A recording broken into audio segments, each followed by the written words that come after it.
පිරිවෙන දහම් පාසල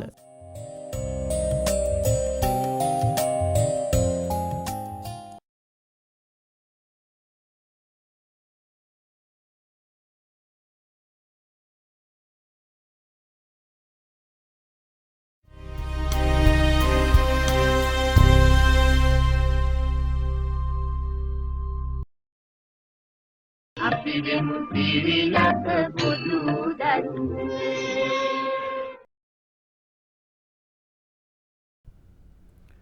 අයිබෝවන් තෙරුවන් සරණයි. පිරිවන දහම් පාසල සහ පාසල YouTube නාලිකාව ඔස්සේ ගෙනෙන 4 ශ්‍රේණියේ පාඩම් මාලාවේ අදට නියමිත පාඩම ආරම්භ කරන්නටයි අපි සූදානම් වන්නේ.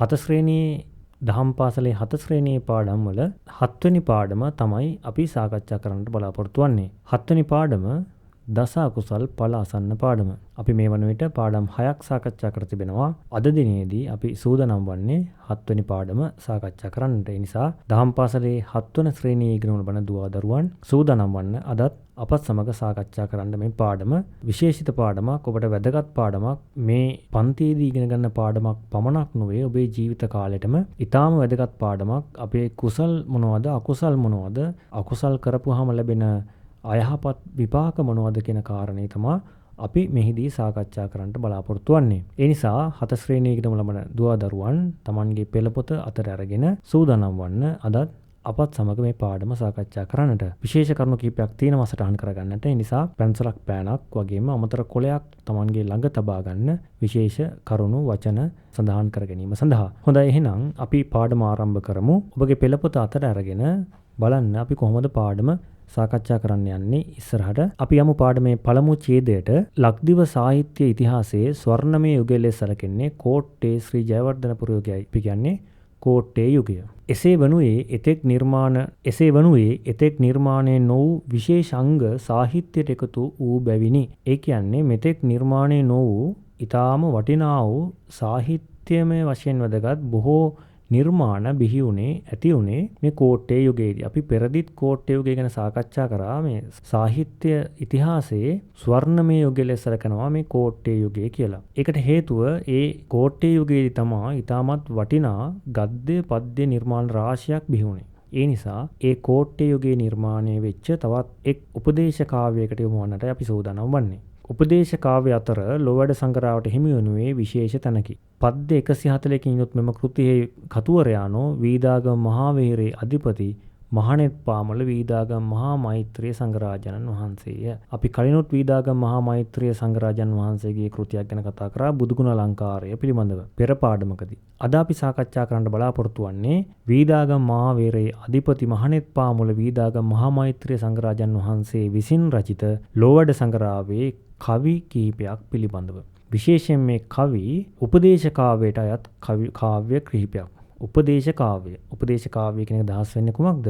අපට යම් උපදේශයක්, අවවාදයක් ලබා දෙන කාව්‍ය ග්‍රන්ථය තමයි මේ උපදේශ කාව්‍යයට අයත් වෙන්නේ. කියන්නේ කවි මගින් අපට යම් උපදේශයක් ලබා දෙනවා. යම් අකුසලයක් පිළිබඳව පැහැදිලි කිරීමක් වගේම එහි උපදේශය ලබා දෙනවා අපට. මෙන්න මේ අකුසලයේ කරොත් මෙන්න මේ වගේ අහිතකර විපාක ලැබෙන බව. අන්න එවැනි උපදේශාත්මක කාව්‍ය ග්‍රන්ථයක් තමයි මේ ලෝවැඩ සංග්‍රහ ග්‍රන්ථය වීදාගම මහා මෛත්‍රිය ස්වාමීපාදයන් විසින් රචනා කරන ලද. ඒ නිසා අපි මෙතෙන් පටන් ඒක සාකච්ඡා කරලා බලමු. ධම්මපදය සහ සද්ධම්මෝපායන ආදී ධර්ම ග්‍රන්ථ ඇසුරෙන් ලියවුණු මෙම කෘතියේ බස සරලය. ඒතර මේකට උපකාරී කරගෙන තියෙනවා මේ ධම්මපදය. ඔබ දන්නවා ධම්මපදය කියලා කියන්නේ බෞද්ධයාගේ අත්පොත ලෙස තමයි අපි සලකන්නේ. ඒ කියන්නේ ඒ තුල තමයි බොහෝ කරුණු කාරණා උපදේශ ගණනාවක් අන්තර්ගත වෙනවා මේ ධම්මපදය කියන ග්‍රන්ථයේ. කුද්දක නිකායට අයත් ග්‍රන්ථයක් තමයි ධම්මපදය කියන්නේ.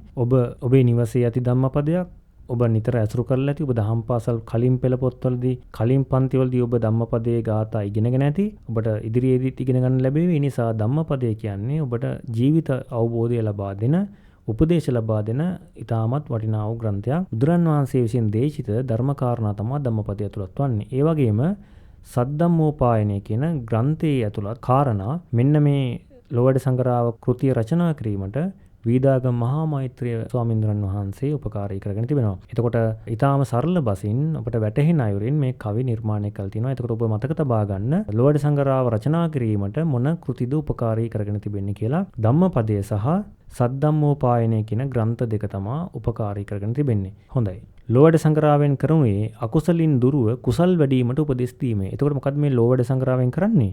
අකුසල් වලින් දුර වෙලා අකුසල් වල අහිතකර විපාක ගැන කියලා දීලා පුද්ගලයා මිනිසා කුසල් වැඩිවීමට යොමු කිරීම. කුසල් වැඩිවීමට උනන්දු කිරීම තමයි මේකෙන් බලාපොරොත්තු වෙන්නේ. එබැවින් මෙම කෘතිය හෙළදිව වැසියන්ගේ ගුණ නැන වඩවන ඔවුන්ට දියුණුවේ මඟ පෙන්වන සිත්කලු හෙළබසින් කවියට නගා කළ ධර්ම සංග්‍රහයකි. ඒ නිසා මෙම කෘතිය හෙළදිව වැසියන්ගේ ගුණ නැන වඩවන ඔවුනට දියුණුවේ මඟ පෙන්වන සිත්කලු හෙළබසින් කවියට නගා කළ ධර්ම සංග්‍රහයක් ලෙස සඳහන් කරනවා. ඒක නිසා මේක හිත ඇඳ බඳ ගන්නා සුළු ඒ වගේම සරලව වැටහෙන හෙළබසින් අපේ සරල බසින් අපේ ශ්‍රී ලාංකීය බසින්ම සිංහල බසින්ම කවියට නගා කළ ධර්ම සංග්‍රහයක් ලෙස මේක හඳුන්වන්න පුළුවන්. මොකද මේ ලෝවැඩ සංගරාව කියන කාව්‍ය ග්‍රන්ථය. රන් රිදී මුතුමැණික් වැනි වස්තුන්ගෙන් පිරුණු ගබඩාවක් හිමිකරුවන් හිතසුව සලසන්නාසේ ලෝවැඩ සංගරාව දූසිරිතෙන් සුසිරිතට අකුසලයෙන් කුසලයටත් ලෝවැසියන් යොමු කරයි. රන් රිදී මුතුමැණික් වැනි වස්තුන්ගෙන් පිරි ගබඩාවක්. එතකොට යම් කෙනෙකුට මේ රන් රිදී මුතුමැණික් වගේ දේවල් තිබෙනවා නම්, ලොකු ගබඩාවක් තිබෙනවා නම්, එයින් ඔහුගේ ජීවිතයම සාර්ථක කරනවා. ජීවිතයම පවත්වා ගන්න අවශ්‍ය සියලු සැප සම්පත් ලබා ගැනීමේ හැකියාව තිබෙනවා. මෙන්න මේ වගේ පුද්ගලයාගේ ජීවිතය සුමගට යොමු කරවලා යහපත් භාවයට පත් කරවන්න, සාර්ථක භාවයට පත් කරවන්න අවශ්‍ය මඟ පෙන්වීම මෙන්න මේ ලෝවැඩ සංගරාව කෘතියෙන් අපට ලබා දෙනවා කියලා අපිට මතක් කරලා තියෙනවා. සැමටම එකසේ ප්‍රයෝජනගත හැකි ලෝවැඩ සංගරාවේ අතුරත් දස අකුසල් විස්තර වන පැදිපෙළ තාලයට අනුව ගායනා කරමින් එහි අදහස් විමසා බලමු. හොඳයි, අපි දැන් ලෑස්ති වෙන්නේ. අපි සූදානම් වන්නේ මේ ලෝවැඩ සංගරාවේ සඳහන් කවි දස අකුසල් විස්තර කරන කවි තාලයට ගායනා කරමින් එහි අර්ථය විමසා බලන්න. හොඳයි, පළමුවෙන් තිබෙන්නේ ප්‍රාණඝාත අකුසලයේ විපාක ඇතුළත් කවියක්. ප්‍රාණඝාත අකුසලයේ විපාක ඇතුළත් කවියක්. ඒ නිසා ප්‍රථමයෙන්ම අපි කවිය ශ්‍රවණය කරලා එහි අර්ථය විමසලා බලමු. ඔබ හොඳින් දැන් මේ කවිය ශ්‍රවණය කරන්න. ඒ සමගම ඔබත් පොත දෙස බලාගෙන එම කවිය හෙමින් සිහින් හඬින් ගායනා කරන්න. බුදු බාන අසමින් සිත සාත පායේ කුරුපානකම් ඇරපිය ඒ පායේ පරපාන නැසුවොත් කවර උපායේ අපාමන දුක් දෙයි සතර අපායේ. හොඳයි, ඔබ ශ්‍රවණය කරේ පළමු කවිය ප්‍රාණඝාතී අකුසල විපාක කවිය. අපි විමසලා බලමු එහි තේරුම මොකද්ද සඳහන් වෙන්නේ. බුදුබණ අසමින් සිත සතපායේ. මේ බුදුබණ අහලා සිත සතුටු කරගෙන අයහපත් වැඩ අත්හරින්න කියලා කියනවා. කුරුපණ කම්මර පියේ පායේ පරපණ නැසුවොත් කවර උපායේ අපමණ දුක් දෙයි සතර අපායේ. එතකොට මොකද්ද මේ කියන්නේ? බුදුබණ අහලා සිත සතුරු කරගෙන අයහපත් වැඩ අත්හරින්න කියලා කියනවා. ඔබ කුමන ආකාරයක හෝ පරපණ නැසුවොත් කුඩා සතෙක්ගේ වෙන්න පුළුවන්, විශාල සතෙක්ගේ වෙන්න පුළුවන්. කුමන හෝ සතෙක්ගේ පරපණ තවත් කෙනෙක්ගේ ප්‍රාණඝාතය හානි කරොත්, ප්‍රාණයට හානි කරොත්, ඒ අකුසලය සතර අපායේ අපමණ දුක් ලබා දීමට හේතු වෙනවා. මොකේද අපමණ දුක් ලබා දෙන්නේ? සතර අපායේ. සතර අපායක් තියෙනවා. මොකද සතර අපාය? නරකය, තිරිසන්, പ്രേත, අසුර කියලා සතර අපායක් තියෙනවා. මෙන්න මේ සතර අපායේ අපමණ දුක් විඳින්න ඔබ සිද්ධ වෙනවා. ඒ නිසා කුමන ආකාරයකින් හෝ තවත් සතෙකුගේ ප්‍රාණයක් හානි කරන්නට එපා කියලා අවවාදයක්, උපදේශයක් ඔබට මෙහිදී ලබා දෙනවා. හොඳයි, අපි දැන් සූදානම් වන්නේ දෙවනි කවිය විමසා බලන්නට. අදත්තා දානේ. අදත්තා දානේ නම් අන්සතු දේවල් සොරකම් කිරීම. සොරකම් කිරීම නම් අකුසලයේ විපාක තමයි මෙහිදී ඔබට විස්තර කරන්නේ. අපි මේ කවිය ශ්‍රවණය කරලා එහි අර්ථය විමසා බලමු. ඔබත් කවිය දෙස හොඳින් බලාගෙන අවධානය යොමු කරමින් කියවමින් මේ කවිය හොඳින් ශ්‍රවණය කරන්න. බලයෙන් වත් කිසියම් සොරසිතකින් සියතින් වත් දැන් වූ උපදෙසකින් පරසාන්තක දේය ගත සෝරකමකින් නිරයෙන් නිරයට පැමිණෙයි එතකින්. හොඳයි. ඔබ ශ්‍රවණය කරා කවිය. අපි විමසලා බලමු එහි අර්ථය. බලයෙන්වත් කිසියම් සොරසිතකින් සියතින්වත් දැන්නූ උපදෙසකින්. මොකද්ද මේ කියන්නේ? බලෙන් හෝ සොරසිතක් ඇතිව, සොරසිත ඇතිව සියතින් හෝ තවත් කෙනෙකුට උපදෙස් දීලා හෝ අන් සතු දේවල් සොරකම් කරොත් ඒ සොරකම් කිරීමේ විපාකය මොකද්ද වෙන්නේ? ඒ පවෙන් නිරයෙන් නිරයට පැමිණෙයි. නිරයෙන් නිරයට නරක, තිරිසන්, പ്രേත, අසුර කියලා අපි කිව්වා සතර අපායක් තියෙනවා කියලා. ඒකේ එක අපායක් තමයි නිරය. ඒ උප්පත්ති ලැබලා ආයෙත් නිරේමයි උප්පත්ති ලබන්නේ. ඒ නිසා සොරකම් කිරීමේ විපාකී තාම දරුණුයි. කිසිම ආකාරයකින් ඔබ හෝ ඔබ කාටරි උපදෙස් දීලා හෝ එම සොරකම් නොකළ යුතුයි. ඔබ සොරකම් කරත් ඒක අකුසලයක්. ඔබ කවුරු හරි කෙනෙකුට උපදෙස් දීලා කරවුවත් ඒකත් අකුසලයක්. ඒ නිසා මේ දෙකම අකුසල්. ඔබ හොඳින් තේරුම් ගන්න. ඒතකොට අදත්තා දානේ අකුසල විපාකය මොකද්ද? නිරයෙන් නිරයටම පැමිණෙනවා. ඒ කියන්නේ නිරේ උප්පත්ති ලැබලා ආයෙත් මැරලා ආයෙත් උත්පත්ති ලබන නිරේමයි. ඒකෙන් ගැලවීමක් නැති වෙනවා. ඒ නිසා කිසියම් ආකාරයක හෝ Taman හෝ තව කෙනෙකු ලවා හෝ අකුසලයක් සොරකමක් නොකිරීමට ඔබ සිතාගත යුතුයි. අපි දැන් විමසා බලමු තුන්වෙනි කවිය පරදාර සේවන අකුසලයේ විපාකය. මේ කවිය ශ්‍රවණය කරන්න, පද කෙරෙහි අවධානය යොමු කරන්න, සිහින්නනින් ඔබ ගායනා කරන්න. මේ කවිය හොඳින් ශ්‍රවණය කරන්න. අපි ඉන්පසු අර්ථය විමසා බලමු. අසුකොට ගත නොතාබති ආදාරය වදකොට මැරුවත් නැත ඒ විචාරය ලඝු කොට නොසිතා වූ පව් පාරදාරය නිරයට ඇදගෙන යන එම පාරය. පරදාර සේවනයේ අකුසලයේ විපාකය තමයි අපි විමසා බලන්න යන්නේ. මොකද්ද මේ කියන්නේ? අසුකොට ගත නොබතේ ආදාරය. වදකොට මැරුවත් නැතේ විචාරය. පරදාර සේවය කරන තරත්තාට මොකද වෙන්නේ? අල්ලාගතොත් නිදහස් වෙන්නට බෑ. යම් ආකාරයකින් ඔහු අල්ලාගතොත් මොකද වෙන්නේ?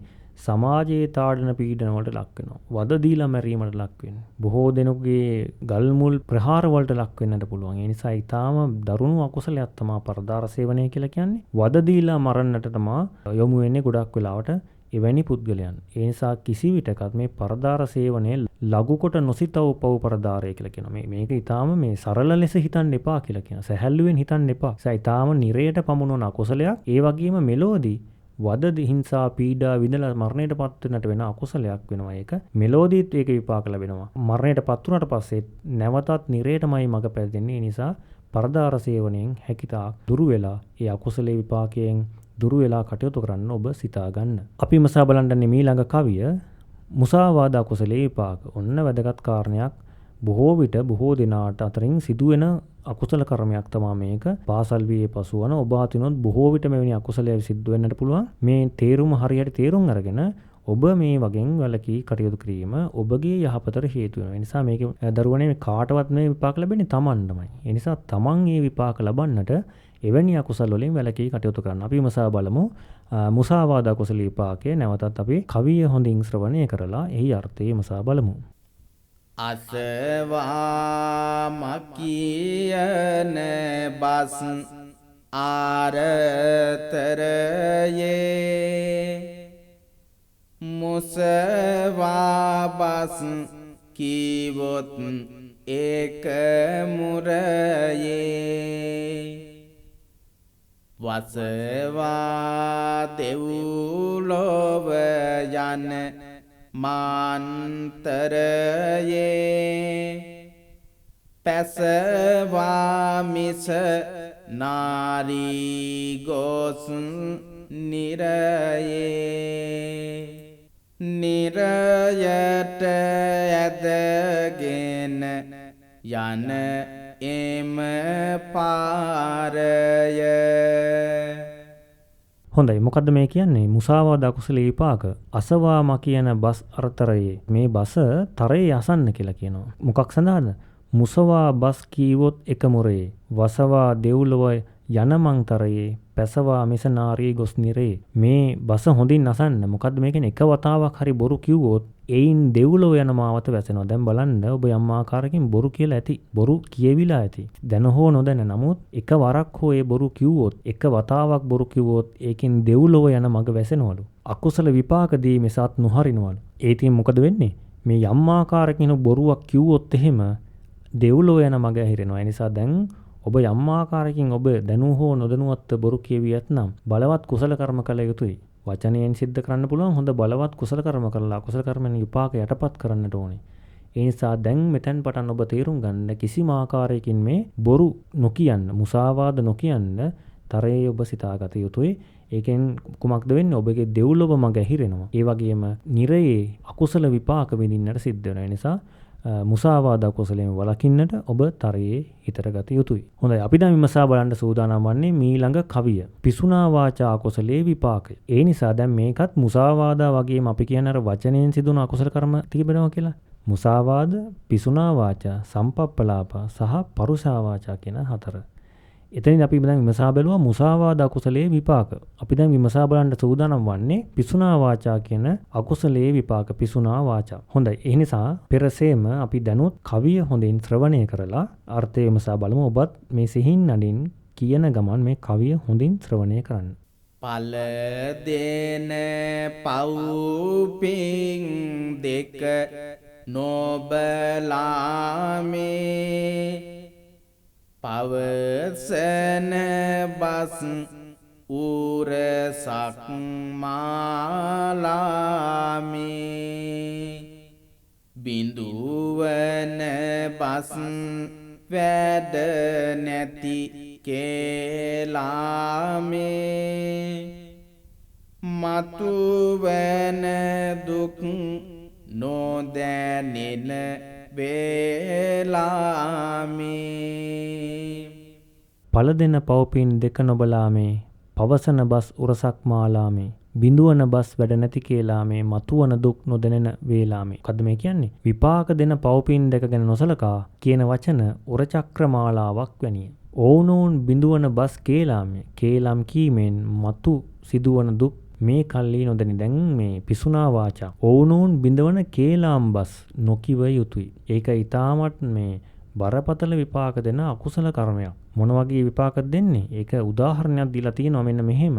විපාක දෙන පින්පව් දෙක ගැන නොසලකා කියන වචන උරචක්‍ර මාලාවක් වැනිය. මොකක්ද මේ උරචක්‍ර මාලාවක් කියලා? ඔබගේ පොතේ කවි වලට පසුව විස්තර කරනවා. අපි ඒක මෙතනදීම විස්තර කරනවා. ඔබට දැන් බලාගත හැකියාව තිබෙනවා මේ උරසක් මාලා කියන වචනේ අර්ථය කවි වල අර්ථයට පසුව විස්තර කරලා තිබෙනවා. ඔබට අපි මෙතනම විස්තර කරනවා එවැනි උරචක්‍ර මාලා කියන වචනේ අර්ථය. හොඳින් බලන්න. ගිනිගෙන දිලිසෙන කරෙහි පැලඳි කල කර කපාගෙන බසින තියුණු මෝහත් ඇති ආයුධ විශේෂයක් තමයි මේ උරචක්‍ර මාලා කියලා කියන්නේ. ඉතින් අපි සාමාන්‍ය විහාරදී භාවිත කරන උරචක්‍ර මාලයක් වගේ කියලා. එහෙනම් මොකද්ද මේ උරචක්‍ර මාලාවක් කියන්නේ? ගිනිගෙන දිලිසෙන කරෙහි පැලඳි කර කපාගෙන බසින තියුණු මෝහත් ඇති ආයුධ විශේෂයක් තමයි මේ උරචක්‍ර මාලා කියලා කියන්නේ. ඒ නිසා එවැනි තියුණු මෝහත් ඇති ආයුධ විශේෂයක් වගේලෝ මෙන්න මේ කේලාම් බස් කීම. ඕනෝන් බිඳුවන බස් කීම.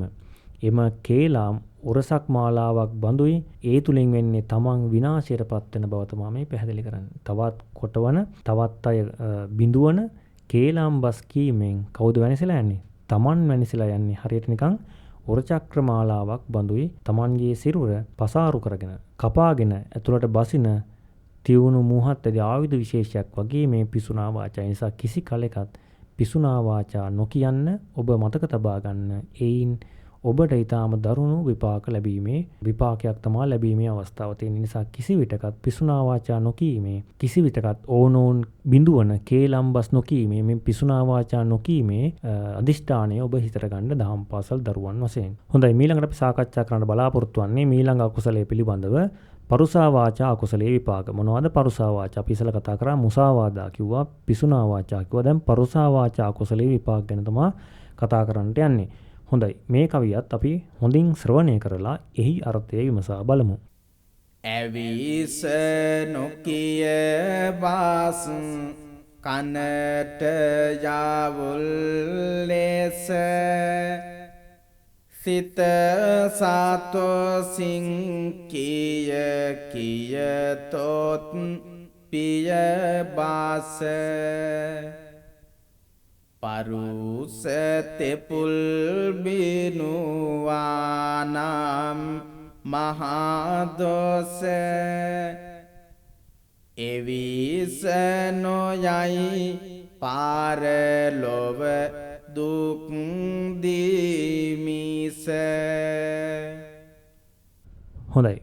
පරුසා වාචා කුසල විපාක තමයි අපි සාකච්ඡා කරන්නේ. සිතට තරහක් ගෙන කනට යවුල් වැනි වූ පරුස වචන නොකියන්න. දැන් තමන් යම් කෙනෙක් තරහටපත් වුණාට පස්සේ තමයි බොහෝ විට පරුසා වාචා කියන්නේ. අපිට මොකද්ද මේ කියන්නේ? සිතට තරහක් ගෙන දෙන යවුල් වැනි. ඇවිස නොකිය බස් කනට යවුල් ලෙස. ඇවිස්සිලා අපි කියන්නේ සිතට තරහක් අවිල්ලා. සිතට තරහගෙන නොකිය බස් යවුල් ලෙස. යවුල් කියලා කියන්නේ නිකන් ආයුධ වැනි. බස් නොකියන්න කියලා කියන්නේ. සිත සතොසෙන් කිය කියතොත් පියබස. සිත සතොසෙන් කිය කියතොත් පියබස. පරසු තෙපුල් බිනුවා නම් මහදොස. එවිස නොයයි පරලෝ දුක් දීමිස. සිතට තරහක් ගෙන මේ කනට යවුල් වගේ වචන ප්‍රකාශ කරොත් පරුස වචන නොකියන්න කියලා කියන්නේ. කතා කරන්නේ නම් සිත සතුරුවන, සිත ප්‍රිය කරවන තෙපුල්ම පවසන්න. පරුස වචන කීමෙන් මෙලොවත් පරලොවත් ඒකේ අකුසල විපාකයේ විඳින්නට සිද්ධ වෙනවා. පරලොව දුක් දීමිස ඒ විස දුරු නොවේ. විෂ දෙයක් ලෙස හඳුන්ලා තියෙන්නේ. එවිස නොයයි පරලොව දුක් දීමිස කියලා කවි අවසන් කරන්නේ. ඒ පරුසා වාචා කියන්නේ විෂක් වගේ. මෙලොවත් පරලොවත් ඒ විෂ දුරු වෙන්නේ නැල්ලු විපාක නොදී. එතකොට විපාක දීලම තමයි ඒ විෂ නැති වෙන්නේ, පව දුරු වෙන්නේ. එතන විෂ කියලා හඳුන්වලා තියෙන අකුසලය පව. ඒ පව දුරු වෙන්න නම් විෂක් වගේ පවක්, ඒ පව දුරු වෙන්න නම් ඒ විපාක දෙන්නටම ඕනේ. ඒ නිසා ඔබ කිසි විටකත් පරුසා වාචා නොකියන්නට සිතේ තබා ගන්න. ඒ බලවත් අකුසල කර්මයක් බව වටහා ගන්න. සිතට තරහක් ගෙන කනට යවුල් වැනි. යවුල් වැනි කියන්නේ මොකද්ද මේ? ගිනි ගුලි වගේ. ගිනි ගුලි වගේ දේවල් තමයි යවුල් කියලා කියන්නේ. එතකොට එවැනි දේවල් අනුන්ගේ සිත් විනාශයටපත් කරන දේවල් නොකියා සිටීම තමයි මෙහිදී අප මතක් කරන්නේ ඔබට. ඊළඟට අපි කතා කරන්න බලාපොරොත්තු වෙන්නේ සම්පප්පලාප කුසලී විපාක. එතකොට අපි වචනයෙන් සිදුවන අකුසල කර්ම හතරම සාකච්ඡා කරනවා. සම්පප්පලාප කුසලී විපාක මේ කවියත් හොඳින් ශ්‍රවණය කරලා අපි එහි අර්ථය විමසා බලමු. පෙර සිට වියතුන් නොකියා වැලකී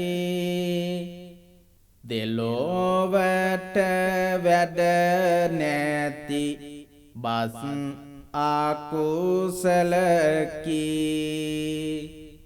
කෙලියට වත්නේ වැඩ නැති බසේකි නිරයට වැද යන රජ මහවතකි. අපි විමසා බලමු අර්ථය. ඔබ කවිය හොඳින් ශ්‍රවණය කරා. ඒ කවිය අර්ථය අපි විමසා බලමු. මොකද්ද මේ කියන්නේ? පෙර සිටම උගතුන් කීමෙන් වැළකුණා වූ. කවිය කොහොමද ඒක පටන් ගන්නෙ? පෙර සිට වියතුන් නොකියා වැළකී දෙලොවට වැඩ නැති බස් අකුසලකි. මේ පෙර සිටම වියතුන් කියන්නේ උගතුන්, බුද්ධිමතුන් යම් යම් ශ්‍රේෂ්ඨවල ඊතා ඉහළට පැමිණි පඬිවරුන් තමයි අපි වියතුන් කියන වචනෙන් අදහස් කරන්නේ. මේ පෙර සිටම මේ උගතුන්, ඒ වගේ වියතුන්, පඬිවරුන් නොකියා වැළකුණු දෙලොවට වැඩ නැති බස් අකුසලකි. මේ දෙලොවටම වැඩ නැති බස් කිසිම තීරුමක් නැති දේවල්, අර්ථයක් නැති දේවල්, අර්ථයක් නැති බස් තමයි මේ අකුසල් ගෙන දෙන්නේ. අර්ථය පෙර සිටම උගතුන් කීමෙන් වැළකුණා වූ දෙලොවටම වැඩක් නැති බස් ප්‍රකාශ තමයි මේ.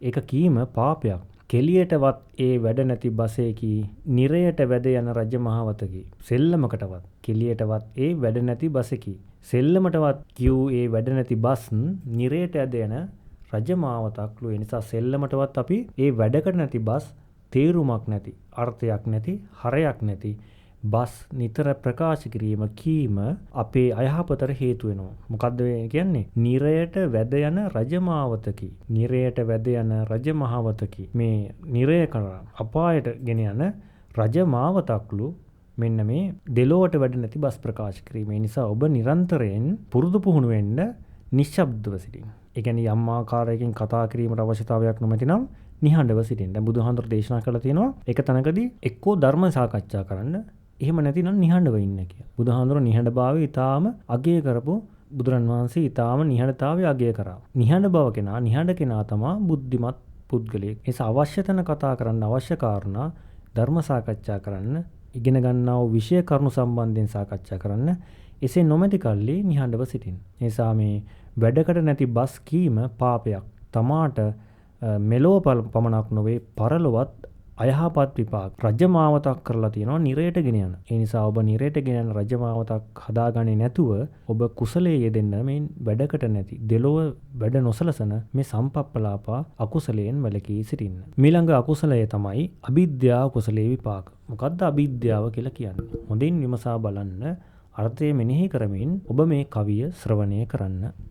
අන්සාතු සැපතාක් දැක දාල ලොබිනේ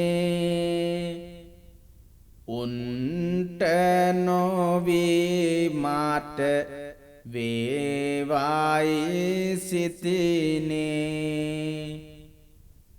මන් කල ඒ සිත අටගත් පවිනේ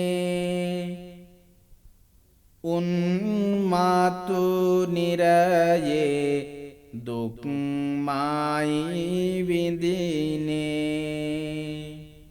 හොඳයි. අවිද්‍යාව කියලා කියන්නේ මේ දැඩි ලෝභය. සිතේ හටගත්තා වූ දැඩි ලෝභය තමයි මේ අවිද්‍යාව කියලා කියන්නේ. ඒක සිතෙන් සිදුවන අකුසල කර්මයක්. කුමක්ද මේ අපිට ඇති වෙන ලෝභය? ලෝභය ඇතිවන්නේ තවත් කෙනෙකුගේ මේ දියුණුවක්, තවත් කෙනෙකුගේ සම්පතක් දැකලා. අන්සතු දෙයක් දැක දැඩි ලෝභයෙන් ඒ ඕනට හිමි නොවී මට හිමි වේවායි සිතුවේ නම් ඒක ලෝභ සිතක් හටගත්තේ නම් එවන් ආකාරයේ ඒකෙන් ඇති වෙන්නේ මොකද්ද? මතු කාලෙක අනාගතයේදී දුකක්මයි ඇති වෙන්නේ. නිරා දුකක්මයි. අපි ඉස්සලා කිව්වා අපාය 4න්. නිරය තමයි මේ ප්‍රබලම අපාය. ඒ අපා දුක තමයි ඔබට විඳිනවට සිදුවන්නේ. කවිය සඳහන් කළා තියෙනවා මෙන්න මෙහෙම අන්සතු සැපතක් දැක දල ලොබිනේ. අන්සතු සැපතක් දැක උපන් මේ ලෝභය නිසා උණ්ඩ නොවි මට වේයයි සිතනේ. ඒකුලන්ට ඒක වෙන්නේ නැතුව අපිට උනා නම් කියලා හිතුණා නම් එහෙම. මන් කළ ඒ සිත අටගත් පවිනේ අන්න ඒ චේතනාව නිසා හටගත් පවින් උන්මතු නිරේ දුක්මයි විඳිනේ. මම මේ සරල වර්තය ගැන හර දක්වව ඔබට. අන්නේ කාරණේ නිසා මතු මොකද වෙන්නේ? මේ නිරේ දුකමයි ඔබට විඳින්නට සිද්ධ වෙන්නේ. නිසා අවිද්‍යාව හේවත් දැඩි ලෝභය Tamanගේ සිතින් ඉවත් කරගෙන අන්‍යයන්ගේ දියුණුව දැකලා සතුරු වන්නට පුළුවන් මුදිතා සහගත සිතක් ඔබ ඇති කර ගැනීම ඊටාම වැදගත්. හොඳයි. ඊළඟ අකුසලී විපාකය අපි මසා බලමු. අවිද්‍යාව ගැන තමයි අපි මෙතෙක් සාකච්ඡා කළේ. දැන් අපි සාකච්ඡා කරන්න සූදානම් වන්නේ සිතින් සිදුවන තවත් අකුසලයක්, ව්‍යාපාද අකුසලයක්. මේකත් බොහෝ විට සෑම දෙනා තුළම අඩු වැඩි වශයෙන් ක්‍රියාත්මක වෙනවා. ඒ නිසා ඔබ දහම් පාසල් දරුවන් වශයෙන් මේ සියලු අකුසල කාරණා තුරන් කරගන්නට ඕන ඔබේ සිතෙන්. ව්‍යාපාදය ප්‍රථමයෙන්. මොකද සමහරට ව්‍යාපාද නිසා බොහෝ අකුසල කර්ම සිද්ධ වෙනවා. ව්‍යාපාද අකුසලයේ විපාක දැක්වෙන මේ කවිය අපි හොඳින් ශ්‍රවණය කරමු. රිසිනු දනහාට කරවා දේයා නසේවායි ජනසිත පෑවා දේයා බසිනා නිරයට ඒ පාදේයා කෙසේ කාලෙකත් ඒ පාදේයා. හොඳයි. අපි විමසා බලමු මේ අර්ථය. මොකද්ද මේ ව්‍යාපාද අකුසලයේ විපාක? තමන් අකමැති ජනයාට ක්‍රෝධ කොට ඕන් විනාශ වෙත්වායයි සිතීම ව්‍යාපාදය. එතකොට තමන්ගේ යම් කිසි දෙයක් පිළිබඳව අකමැත්තක් තියෙන යම් මිනිසුන් වෙත්නම් අපි ඔවුන්ට ක්‍රෝධ නොකළ යුතුයි. කොහොමද ඒක අපිට කවිය පෙන්ලා දෙන්නේ? රිසිනූ දනහට කරවා දේයා නසිවයි යන සිත පෑවා දේයා. මොකද්ද මේ කියන්නේ? තමන්ට රිසිනෝ, ඒ කියන්නේ තමන්ට මිහිතවත් නොවු තමන් අකමැති ජනයාට ක්‍රෝධ කොට ඕන් විනාශ වෙත්වායයි සිතීම ව්‍යාපාදය. නසිවයි යන සිත පෑවා දේයා. බසිනා නිරේට ඒ පාදේයා කිසි කලෙකත් ඒ පාදේයා. තමන් අකමැති ජනයාට ක්‍රෝධ කොට ඕන් විනාශ වෙත්වායයි සිතීම ව්‍යාපාදය. එම සිතුවිල්ලම නිසා මොකද්ද වෙන්නේ? එම සිතුවිල්ල අපායට බසින පඩියකි. අපායට බසින පඩියක්. බසිනා නිරේට ඒ පාදේයා. ඒක නිකම් පාදේ තබන පඩියක් වගේ. එම සිතුවිල්ල අපායට බසින පියවරක් වෙනවා. ඔබගේ එබැවින් කිසි කලකවත් එය නොකළ යුතු වැඩක්. ඒ නිසා කිසිම දෙනෙක් කිසිම අවස්ථාවක ඔබට අකමැති ඔබට නොකමැති ජනයාට ක්‍රෝධ නොකරන්න හේතුව ඒකේ අකුසලයේ සිදුවන්නේ Taman. කිසි විටකත් ඒ ව්‍යාපාද අකුසලයට ඔබ යොමු නොවීම ඔබගේ යහපතර දියුණුවට දෙව්ලොව යාමට හේතු වෙනවා. ඒ නිසා ව්‍යාපාද අකුසලී විපාකයයි අපි විමසා බැලුවේ. ඊළඟට සිතින් සිදුවන තවත් අකුසල කර්මයක් විමසා බලන්න සූදානම් වන්නේ මිච්ඡා දිට්ඨිය අකුසලයේ විපාකය. මොකද්ද මිච්ඡා දිට්ඨිය කියන්නේ කියලා අපි විමසා බලමු. මොකද්ද මිච්ඡා දිට්ඨිය කියන්නේ? මිච්ඡා දිට්ඨිය කියන්නේ මිත්‍යා දෘෂ්ටිය, වැරදි දැකීම, වැරදි වටහා ගැනීම, වැරදි අවබෝධ කර ගැනීම තමයි මේ මිච්ඡා දිට්ඨිය කියලා කියන්නේ. මිත්‍යා දෘෂ්ටිය තමයි මේ මිච්ඡා දිට්ඨිය කියලා අපි හඳුන්වලා තියෙන්නේ. මොකද්ද මේ මිත්‍යා දෘෂ්ටිය? අපි බලමු මොකද්ද මේ මිත්‍යා දෘෂ්ටිය කියන්නේ කියලා. ප්‍රථමයෙන් අපි මේ කවිය හොඳින් ශ්‍රවණය කරලා එහි අර්ථය විමසා බලමු. ඔබ හොඳින් නැවතත් පෙරසේම මේ කවිය හොඳින් ශ්‍රවණය කරන්න. නිවනට මඟ මේ යයි මුනිකියම් දහමට වෙන් වූ දෙසටක් සමයම් සරිකොට ගත් සිත වෙයි මිස දිටු යම් සසරට බිජුවාට මැයි ඒ සමයම්. මොකද්ද මේ කවිය අර්ථ දක්වන්නේ?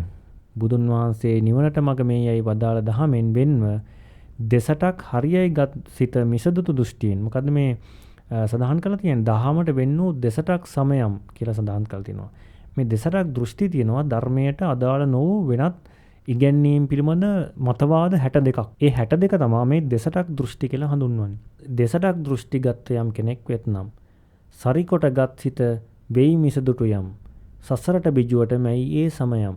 මෙන්න මේ දෙසටක් දෘෂ්ටි වැනි අයහපත් ධර්මතා මිසදුටු ආගම් සියල්ල සසර දික් කරන බීජ බවට පත් වෙනවා. බුදුරන් වහන්සේ දේශනා කළ තියෙන මේ නිවන් මඟ හරියට අවබෝධයක් කරගන්න නැතුව ඒ ධර්මයට අනුකූල නොවන අනිකුත් ඉගැන්වීම්, දෙසර දෘෂ්ටි වලට යටගෙන අනිකුත් ඉගැන්වීම් හරියයි ගත්තොත් එහෙම ඒ මිසදුටු ආගම් සියල්ල, ඒ මිසදුටු ඉගැන්වීම් සියල්ල Tamanගේ සසර දික් කරන බීජ බවට පත් වෙනවා. අපි දන්නවා බීජ වලින් නැවත නැවත ඇති කරනවා, පැල ඇති කරනවානේ. ඒතර මේ දෙසර දෘෂ්ටි කියන බීජය මොකද කරන්නේ? ඒ බීජෝ විසින් Tamanගේ සසර ගමන දික් කරනවා. එහි අර්ථය ඔබගේ පෙළ පොතේ කවිවල තේරුම් වලට පසුව එම අර්ථ පිළිබඳ අර්ථ දැක්වීම දක්වලා තිබෙනවා. නිවනට මඟ. මොකද්ද මේ නිවනට මඟ? ආර්ය අෂ්ටාංගික මාර්ගය තමයි නිවනට මඟ. ඒතර බුදුන් වහන්සේ දේශිත නිවැරදි මාර්ගය මොකද්ද? මේ ආර්ය අෂ්ටාංගික මාර්ගය. එම ආර්ය අෂ්ටාංග මාර්ගය අනුගමනය කරන්නේ නැති උනහම තමයි දෙසර දෘෂ්ටි ගණයට වැටෙන්නේ. ඒ දෙසර දෘෂ්ටි ගණයට වැටෙන කෙනා තමයි මේ සසර දික් කරගන්නේ. ඒ දෙසර දෘෂ්ටි තමයි බීජ බවට පත් වෙන්නේ, සසර දික් කරගන්නේ. එතකොට බුදුන් වහන්සේ විසින් දේශිත මාර්ගය තමයි ආර්ය අෂ්ටාංගික මාර්ගය. ඔබ විසින් අනුගමනය කළ යුත්තේ, අප විසින් බෞද්ධයන් විසින් අනුගමනය කළ යුත්තේ මෙන්න මේ ආර්ය අෂ්ටාංගික මාර්ගය වන නිවනට මඟ. අපි අත්හල යුත්තේ සසර බිජුවට හේතු වන මෙන්න මේ දෙසට දෘෂ්ටි. අපි ඒකෙන් මිදිලා නිවැරදි ගමන ආරම්භ කරන්නට ඕනේ, නිවැරදි ධර්මය අවබෝධ කරගන්නට ඕනේ. එතකොට සසර ගමන නතර කරලා භවයෙන් භව ඉපදීම නතර කරලා අපිට නිවන් මඟ ලබා ගැනීමේ හැකියාව තිබෙනවා. කවියේ තවත් අදහසක් තිබුණා දෙසටක් සමයම් කියලා. අපි අර සඳහන් කරපු මේ ආගම් 62ක් දෙසට දෘෂ්ටීන් තමයි මේ දෙසටක් සමයම් කියලා අදහස් කරලා තියෙන්නේ. ඒ කියන්නේ ඒ තුලින් වෙන්නේ මොකද්ද? නිවනේ මඟ ඇහිරෙනවා. අපි පෙර සඳහන් කළාseම වැරදි දෘෂ්ටි. ඒ වැරදි දෘෂ්ටි තමයි මේ දෙසටක් සමයන් කියලා කියන්නේ. ඉන්දියාවේ බුදුරන් වහන්සේගේ ධර්මයේ පහළ වෙන ප්‍රථම මෙවැනි ඉගැන්වීම් ගණනාවක් තිබුණා. ඒ සෑම ඉගැන්වීමක්ම තමයි අපි අත්තික්ලමතාන යෝගය, කාමසුකල්ලිකාන යෝගය, නැත්නම් ශාස්ත්‍රවාද, උච්ඡේදවාද ආදී වශයෙන් අනුගමනය නොකළ යුතු ක්‍රමවේද ලෙස අපි සඳහන් කරලා තියෙන්නේ. ඒවා ඒ තුලටම අයිති කාරණයක් තමයි මේ දෙසට දෘෂ්ටි කියලා කියන්නේ. ඒතර දැනට ඔබ මතක තියාගන්න මේ දෙසටක් සමයම් කියලා අදහස් කරන්නේ මොකද්ද?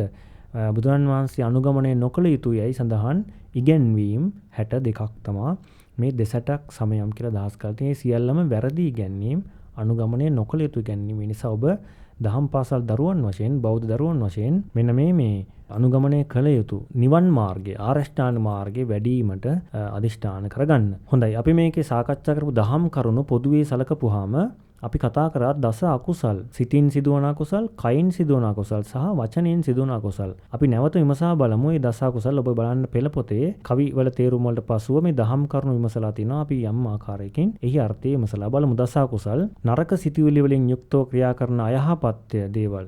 තමාට සහ අනුන්ට අහිතකර ඒවායින් අයහපත් ප්‍රතිඵල ලැබෙන දේවල් තමයි මේ දස අකුසල් කියලා කියන්නේ. කියන්නේ නරක සිතිවිලි වලින් කරන නරක ක්‍රියා. තමාටත් අනුන්ටත් අයහපත් ප්‍රතිඵල ගෙන දේවල් තමයි මේ අකුසල් කියලා සඳහන් කරන්නේ. ඒතකොට අකුසල වල විපාකය කොහොමද අපිට විපාක දෙන්නේ? ගවයා පසුපස යන ගැල් රෝදයමින් තමන් පසුපස ඇවිත්ම මේ අකුසලයේ කර්ම විපාක දෙනවා. ඒතර ඔබ දන්නවා කරත්තයක ගවයා බැන්දහම කරත්තයේ ගවයා විසින් ඇදගෙන යනවා. ඒ ඇදගෙන යන සෑම අවස්ථාවකම කරත්තේ බැඳලා තබන තාක්කල් ඒ කරත් රෝදය ගවයා පසුපසම යනවා. අන්න ඒ වගේ අපි කරන ලද ඔබ කරන අකුසල කර්ම වල විපාක තමන් පසුපස අනිවාර්යයෙන්ම පැමිණීමෙන් විපාක දෙනවා. ඒ නිසා මේ අකුසල කර්ම අපි සඳහන් කරපු දස අකුසලයන්ගෙන් සෑම විටම වෙන් වෙලා කටයුතු කිරීම ඉතාම වැදගත්. සිත කය වචනයන් තිදොරින් අකුසල කර්ම සිදු වෙනවා. එතකොට කොහොමද මේ අකුසල කර්ම සිදු වෙන්නේ? සිතින් කයින් වචනයෙන් තමයි මේ අකුසල කර්ම සිදු වෙන්නේ. ඒ නිසා අපි විමසලා බලමු මොනවද කයින් සිදුවන අකුසල කර්ම, සිතින් සිදුවන අකුසල කර්ම, කයින් සිදුවන අකුසල කර්ම. සිතින් කයින් වචනයෙන් සිදුවන අකුසල කර්මයි අපි විමසා බලන්න සූදානම් වන්නේ. ප්‍රථමයෙන් කයින් සිදුවන අකුසල කර්ම මොනවද? ප්‍රාණඝාතය. අපි කතා කරා මේ කවිවලදී. ප්‍රාණඝාතය, අදින්නාදානය, කාම මිත්‍යාචාරය. ප්‍රාණඝාතය නම් ජීවිත විනාශ කිරීම. අදින්නාදානය නම් නොදුන් දේ ගැනීම, කාම මිත්‍යාචාරය නම් කාමයේ වර්ධවා හැසිරීම. හොඳයි කාරණා ටික මතක තබා ගන්න ඔබ. කයින් සිදුවන අකුසල කර්ම තුනයි ප්‍රාණඝාතය, අදත්තාදානය, කාම මිත්‍යාචාරය. හොඳයි වචනයෙන් සිදුවන අකුසල කර්ම මොනවද? මුසාවාදය, පිසුනා වාචාව, පරුසා වාචාව, සම්පප්පලාපාව. මුසාවාදා, පිසුනා වාචා, පරුසා වාචා, සම්පප්පලාපා. එතකොට ඒ කාරණාවල කවිය අපි විමසලා බැලුවා. ඒකේ තිබුණ අකුසලයේ විපාකය ගැනත් අපි විමසලා බැලුවා. ඔබ හොඳින් මතක තබා ගන්න වචනෙන් සිදුවන අකුසල කර්ම 4. ඊළඟට සිතින් සිදුවන අකුසල කර්ම 3 අපි අවසානයේ කතා කරපු කවි තුනේ තමයි ඒ තුන තිබුණේ. අවිද්‍යාව හෙවත් දැඩි ලෝභකම, ව්‍යාපාදේ හෙවත් තරහව, මිච්ඡා දිට්ඨිය හෙවත් වැරදි දැකීම. හොඳට මතක තබා ගන්න ඔබ. එතකොට අදස අකුසල සිදුවෙන්නේ කොහොමද? සිතින්, කයින්, වචනයෙන්. කයින් සිදුවන අකුසල කර්ම 3යි, වචනයෙන් සිදුවන අකුසල කර්ම 4යි, සිතින් සිදුවන අකුසල කර්ම 3යි. ඒ නිසා ඔබ මතක තබා ගන්න මේ අකුසල කර්මයන්ගෙන් වැළකීලා කුසල කර්ම වඩන්න හැම වෙලෙම කවිවල ඔබට අර්ථ දක්වාසේම එම අකුසල කර්ම ඔබට විපාක දෙනවා. ඒ නිසා මේ කෝට්ටේ යුගයේ වැඩවෙසෝ වීදාගම මහා මෛත්‍රී හිමිපාදයන් විසින් රචනා කරන ලද ලෝවැඩ සංග්‍රහයේ අන්තර්ගත කවි 10ක් තමයි අපි මේ සාකච්ඡා කළේ, විස්තර කරේ. ඒ නිසා ඔබ මේ කවි 10 තේරුම් සමග පාඩම් කරගන්න. එම කවි 10 තේරුම් සමග පාඩම් කරගෙන ඔබේ ජීවිතේ පුරුදු පුහුණු කරන්න නිරන්තරයෙන් දස අකුසලයෙන් වෙන් වෙලා කුසලයේම වර්ධනය කරන්න. සිතින් කයින් සිදුවන අකුසල කර්ම වලින් නිරන්තරයෙන් ඈත් වෙලා හොඳ බෞද්ධ දරුවෝසේ කුසලයේ පුරුදු කරලා හොඳට ඉගෙනගෙන ජීවිතය සාර්ථක කරගන්න අවශ්‍ය මඟ දහම් පාස තුලින් ලබා ගන්න. හොඳයි දරුවනේ, අපි අද දිනට පාඩම අවසන් කරන්නයි සූදානම් වන්නේ.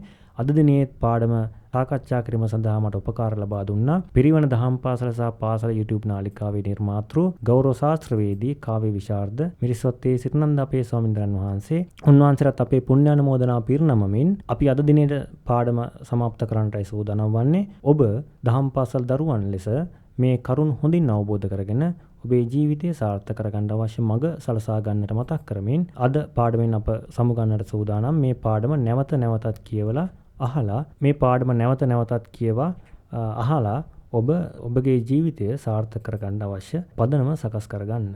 අපි අනිකුත් පාඩමෙන් හමු වීමේ බලාපොරොත්තුවෙන් අද දිනේට පාඩම સમાપ્ત කරනවා. ඔබට තෙරුවන් සරණයි. අපි වෙමු පිරිලක බුදු දරුවෝ.